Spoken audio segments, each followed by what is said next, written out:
Hi guys, I have some good news and some bad news. First, the good news. Just a few weeks after being elected, and that word is doing a lot of heavy lifting, Liz Truss is now crashing and burning when it comes to support, not just within the country, but within the Conservative Party. She has an overall approval rating of -70. Jeremy Corbyn, in the run-up to the general election in 2019, had an approval rating of -60 when he lost to Boris Johnson. Internally, 55% of Tory Party members want Truss gone. But what about the bad news, I hear you say? 32% want Boris Johnson to take over. Have a listen to this report from Sky News and I'll explain why I don't think Johnson is the knight in shining armour the Tories think he is. Good afternoon. We start with breaking news. And a new poll of Conservative Party members has found that more than half think Liz Truss should resign as Prime Minister. You'll remember it was Conservative Party members who voted her in to replace Boris Johnson.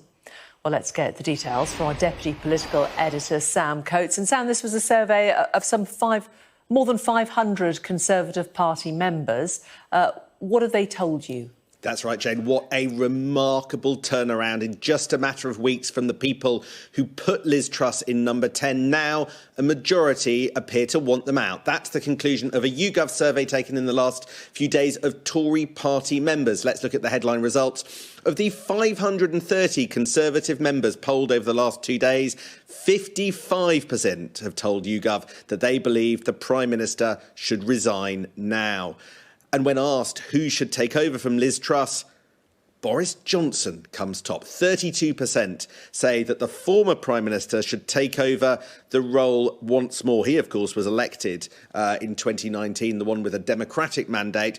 The members want to go back to him, with Rishi Sunak coming second on 23% of the vote and Ben Wallace coming third. So a really striking set of results there, showing that the chaos of the last few days, both in the market and at Conservative Party conference and this week with the firing of Kwasi Kwarteng on Friday and the U-turns by Jeremy Hunt yesterday, having a very real impact on what Tory members think of Liz Truss.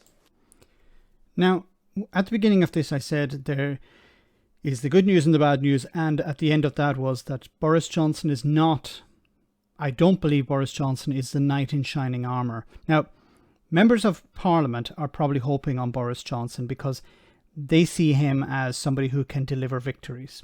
But when in 2019 he did do that, delivered a massive majority, an 80-seat majority, since then the shine has come off him.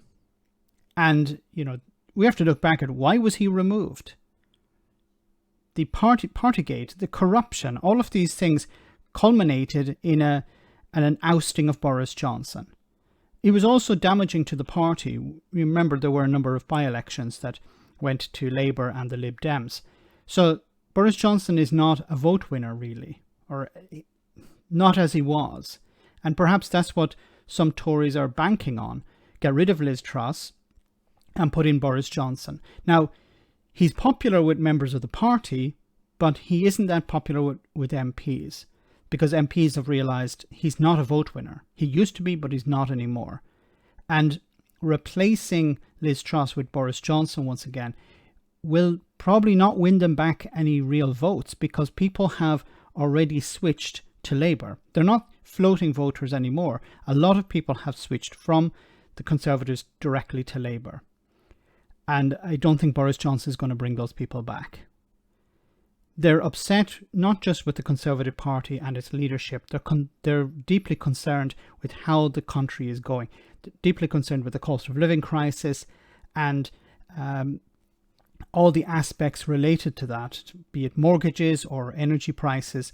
So,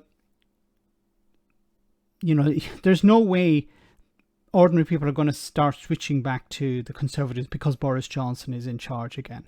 Boris Johnson is part of the problem here. And also, it runs contrary to what Liz Truss was trying to present. Liz Truss said, okay, what I'm going to do is I'm going to go in the opposite direction of Boris Johnson. I'm not going to level up. I'm going to level down, in a sense. I'm going to funnel money to the rich. Boris Johnson was about levelling up. How is he going to pay for that? How is he going to sell that once again to the public? I don't think it's possible. So on the surface, on paper, it may look tempting to bring Boris Johnson back, but I don't think it's going to work in practice. Let me know in the comment section, guys, what you think. As always, your comments are greatly appreciated. Thanks a lot.